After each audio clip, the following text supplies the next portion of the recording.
Hi everyone, I'm Jara Joyce, the founder of GJ Attitude, the motivational brand with the mission to help women see and reach their full potential. And this is my new episode of the Not a Princess Detox series. Today's episode is a very special episode because for the first time, I have a guest joining me. I'm so excited to introduce you all to Jennifer Perri. Thank you so much for being here today, Jennifer. I'm so happy to be here. Thank you so much for having me. So let's start from the beginning. Can you tell us a bit about yourself and your story? Absolutely. Well, I am a transformational life and empowerment coach. I'm also a divorce coach, an author, and a speaker. And my story started about 28 years ago. So I know I don't look that old, but it's been a long time. so when That's a good I, thing. so when I came out of high school, I had an amazing life. I grew up in a little town in Pennsylvania called Eddystone and had a great life. I felt like I lived in this little protective bubble. And around 18 years old, I met someone, and I thought, "Wow, this is love. This is exactly who I'm meant to be." I think that happens a lot of times when you're younger.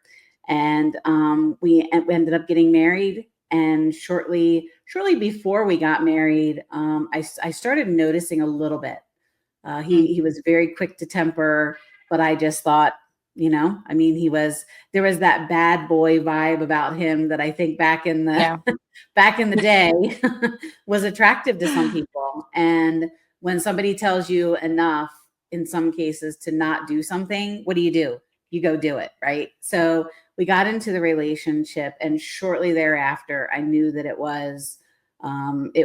just wasn't what I thought it was going to be. I had never witnessed it in my parents, watching them have a relationship. Now, my parents did divorce in my senior year of high school, but it wasn't an abusive marriage. It was just not a lot of communication. So I wasn't aware of what to watch out for in my own personal relationship with this person. So it started out with little things, like little tiny controlling things or how things would be said. And then a little bit of a walk by and a yank of the hair, and which I again thought it was maybe playful, or I was 18, didn't understand really what was going on. And then it developed into 10 years, a decade of my life that completely stripped who I was, completely changed the dynamic of our family. I had two small children when our marriage ended, and it was very traumatic for them. And even 28 years later, it still has its fingers in my life to a certain extent and into their lives. But I made a decision a long time ago that it wasn't going to define who I was, and that we can always move past what has happened to us in the past. Our marriage ended by him. Something really serious happened where I Mm, almost lost my life, and he was immediately taken into prison. I was taken into the hospital. And when all that fog lifted, I had two very small children. They were 8 and 4. And I had no child support, no nothing, because he was in jail. And I had to sort it out all on my own. And at that time, there weren't people like you and I, Jada, who were yeah. around to help women. So I knew at that point that I was going to try to figure out my life, try to pick up the pieces of my life so I could become the woman for other women that I needed at that moment. So for me, it's been a lifelong mission to do that. Yeah.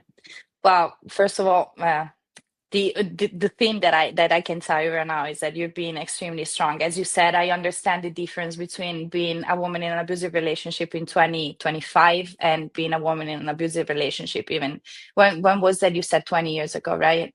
Yeah, Probably 10. it was 28 years ago.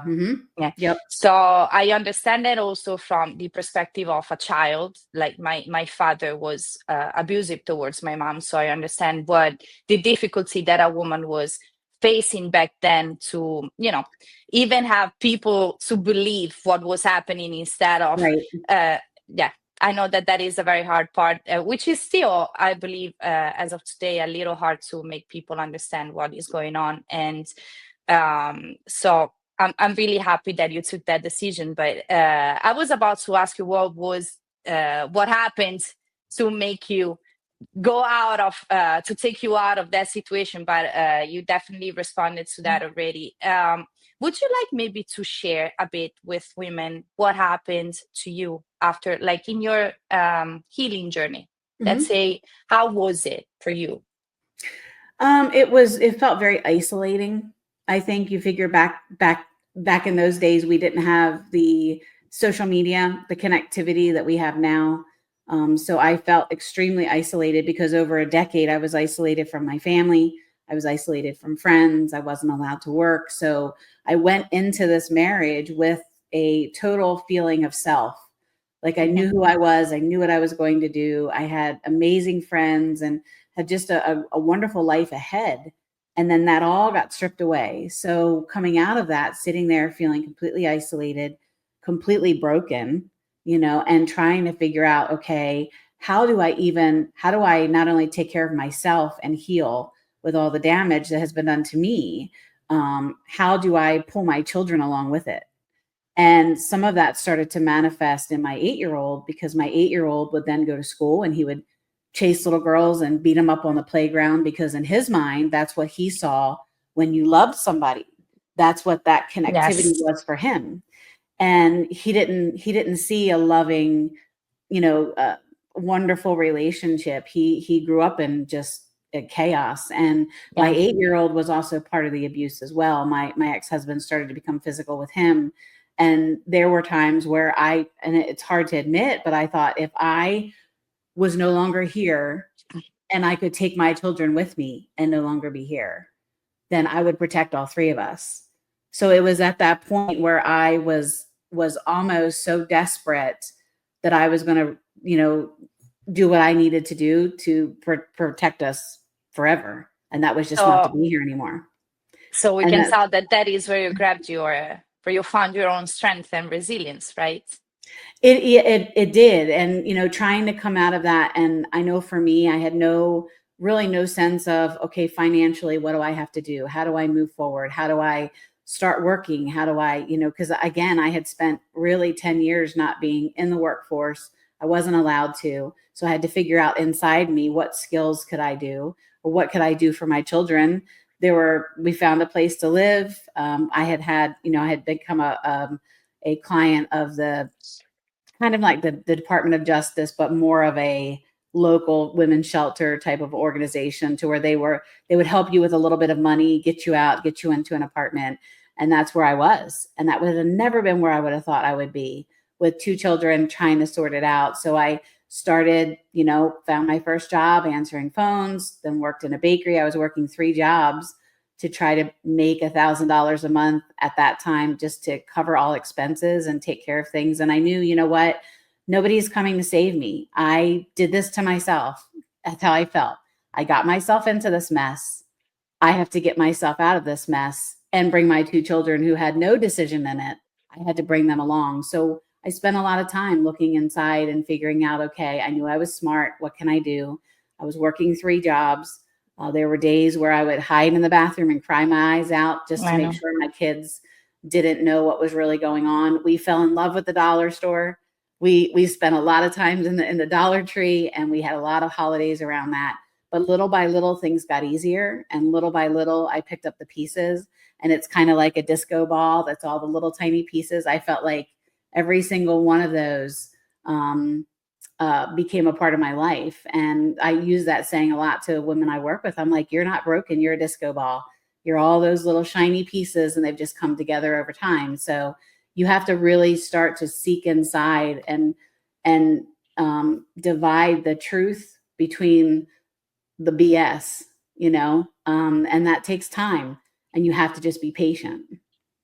This is a very powerful message that you're sending out, and I'm really happy that you brought that out. So I'd like now for you to tell women, what is your life today? Because I really want them to understand, for those of you women that are still in an abusive relationship, I really want you to understand that you are not alone. As you can Mhm, see, Jennifer and I and many others, but we built a different life, right, Jennifer? So mhm. I'd like to I'd like for you to share what is your life today? What is it that they can expect out of what they're living today? As soon as you start believing in yourself, everything changes. If you would have told me 28 years ago when I was completely broken that I would have the life that I have now, I would have told you, no way, not me. I am happily married to the absolute most amazing person in the world. My children are great. They're incredible human beings. We all have our little bit of struggles here and there with what happened to us. They peek their head every once in a while, but we've all learned how to just rewrite that thought and make it one that's powerful. I have a very successful coaching business. I had a very successful financial business. I've written 5 best-selling books. I have been featured in Forbes and Fortune and Money. I've had my story on Amazon Prime. I have an amazing life, and you absolutely can too. I believe that you can. Jada believes that you can, obviously, and you just have to borrow our belief in you until you get to the point where you can believe in yourself and take it from there. But you can have whatever life you feel confident enough to step into, and sometimes that requires surrounding yourself with the right people that can be there to lift you up every time you fall, because you're going to fall. There's days that I still fall. There's days, I'm sure, Jada, that you still fall Oh, too, yeah. and you start to go back a little bit, but Well, then that's life, right? you remind yourself of who you are, and Exactly. just every step forward, you're becoming the woman that you're meant to become. So it's just taking that first step forward. And talking about what you just said, what does resilience mean to you today, as the woman of today? Resilience just means, every day I get up and I move forward. It doesn't matter what has happened to me the day before. It matters that if it's all about not how many times you fall, right? It's about how many times you get Yes. yourself up. So for me, that's what it is. I believe I have a shirt that I wear that says billionaire in the making. And I have more people that stop me and say, what? Why? And I'm like, why not? Right? I've already hit the millionaire club. I'm going to the next level. I'm not putting a cap on my ceiling. Why are you trying to? So resilience for me is that you just push yourself into your full potential and really awaken the greatness that's inside of you. And you do it by, getting whatever it is that you want from life and helping people as much as you possibly can along the way. That is amazing, and I share everything that you just said. So you know that we think alike. Kindred spirits for sure. Yes. Is there any message or mantra that kept you going through everything that you've been through? Honestly, I just kept telling myself, you know what? No one is coming to save you. That's it. I mean, my whole brand is Shiro Coaching and Consulting. And that is just a female version of a hero. And I have had a Wonder Woman obsession since I can remember, like 30 years, 40 years ago. I have been just a Wonder Woman fanatic, and I have built it into my brand because I believe that every woman is a hero inside of her. It's just Yes. making sure that you understand it, that you find your cape, that you do what you need to do to move forward. And so for me, I just tell myself all the time, hey, you're in a situation. You are the only person that's going to rescue you. You are the only person who's allowed to have the pen to write your story, no one else. So no one is coming to save you is, I think, one of the biggest things that I tell myself all the time. And it literally is the thing that moves me forward, because you can surround yourself with amazing people. I have amazing people and mentors in my life, but this is my story. This is your story. And we're the only people Yes. who are allowed to tell it. I love what you just said, because it fully relates to what I'm doing and to my concept of the not a princess concept, Mhm. which is the reason why I called my podcast this way. And I also designs the not a princess t-shirts, and everything that I do is related to that. You also, I believe you also get to a point where you don't even want to be saved anymore, because you know that you can do it and you want to do it on your own because you're proud of it. You're proud to Mhm. wake up in the morning and saying, wow, I did this and I Mhm. did it on my own. So Mhm. it makes you feel even better. I have one last question for you, Sure. which I believe women would really love to hear. If you could speak to the past version of yourself, the one who is still in that abusive relationship, what would you tell her? that you are meant for more, and that what you are in right now is not the life that you were destined to lead. Love shouldn't hurt. You shouldn't be surrounded by negative things. And literally you were meant for more. If you feel that, if I guess I was so shocked in the relationship that I was in that I couldn't have the inner dialogue with myself, knowing what I know now. If I could have just told myself over and over again, this is not normal. I know that I am meant for greatness. I would have gotten out of it a lot sooner than before. And for the people who say, for the women who are watching this, who are in it, and people are saying, I don't understand why you just don't leave. I understand why you don't leave. I It's do. not that easy. But you can work on yourself even when somebody else is around you that's maybe not a nice person. You can still work on you. But if I could tell myself back then, you were meant for more, you just have to, kind of like adjust your crown and lift your eyes up and walk forward, Yes, and never give up. that's amazing. Okay, Jennifer. So, how can people reach out to you, women that maybe want to, have you as a coach for themselves? Since we are working on that, where is it that they can find you? I am very active on Instagram. It's jenniferperri.official. You can go out to my website, essentially, which is just my name, jenniferperri.com. You can find out a little bit more about me. Again, I am all over social media. I have a big following on Instagram, so I try to inspire every day. So if you are stuck and you need a little of inspiration, please go find me there, because I'm always there, and that's probably the best way to connect with me. Perfect. Jennifer, thank you so very much for being part of my episode today. I'm really happy that we could connect, and your story is a very powerful story. And seeing you being this successful, I am sure is giving inspiration to myself, and I am 100% sure it's going to give a lot of inspiration to other women, the women that are listening to us today. And for you all women, you can find my Not a Princess Detox series on my official YouTube channel, GJ Attitude, and also on Spotify and Apple Podcasts. And you can learn more about what I do on my website, gjattitude.com. So again, Jennifer, thank you for being with us. And women, stay strong and stay safe. And I'll see you in my next episode. Thank you for having me.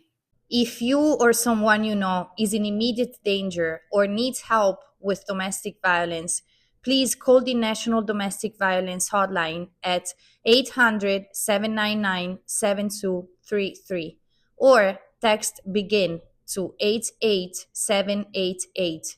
You are not alone, and support is available 24/7.